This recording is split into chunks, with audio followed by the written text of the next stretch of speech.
panel, I think it's an important media question. Okay.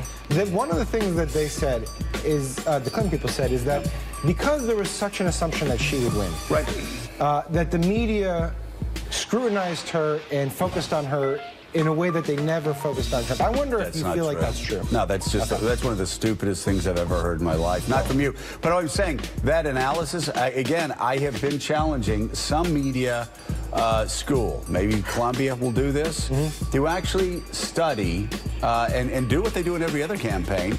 And let's see how many articles about Donald Trump are positive, how many articles about Donald Trump are negative.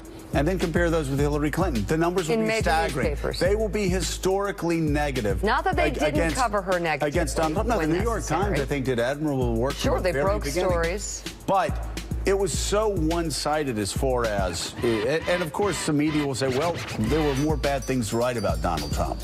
But no, it was overwhelmingly negative. The media climate was so negative that Mark Halperin was actually called a lapdog by a columnist in the Washington Post because he simply said Donald Trump had a chance to get elected. Is that a dog whistle?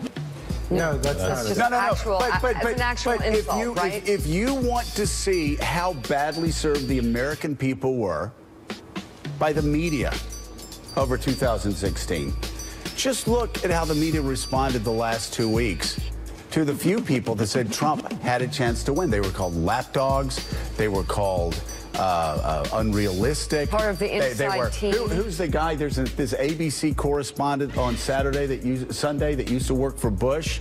If you ever suggested, Dowd, the Dowd guy, if you ever suggested that Donald Trump had a chance to win, he would fire off 10 nasty missives.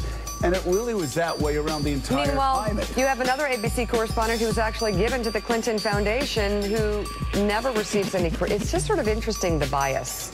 I mean, seriously, think of all the correspondents and anchors who've gone to visit the Obamas at Martha's Vineyard, or all these little friendships that developed that they don't call friendships because they're objective. I'm just saying, people need to keep it real. Now, if you talk to the editor of the New York Times or talk to the editor of the Washington Post, they would tell you that Donald Trump is the worst creature that's ever walked on the face of the earth, and the coverage has to be overwhelmingly negative. But if they want to know why they woke up the morning after the election and had no idea what was happening, it's because they were disconnected from America.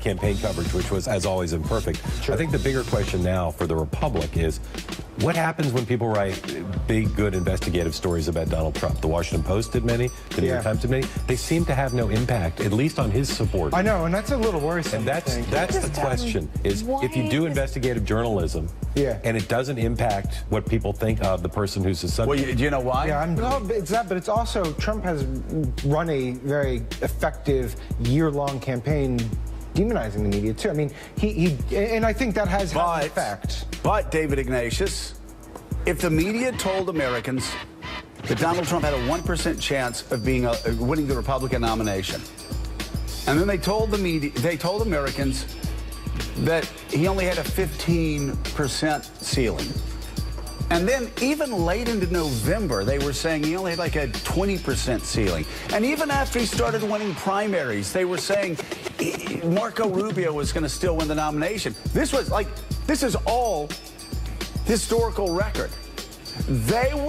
Marco Rubio was out of the race, and the New York Times upshot was still saying Marco Rubio was going to win the Republican nomination. I'm not even saying that to be funny, but if you get it wrong as consistently as the media has gotten it wrong, then at some point, Americans just turn off the media. They stop listening to us. You know, Joe, I think there's no question that what was perceived as the elite media's bias against Trump by a lot of his supporters deepened their support for him. And I think that we'll look at this just as Clinton supporters will look at what happened and we'll assess how we cover politics.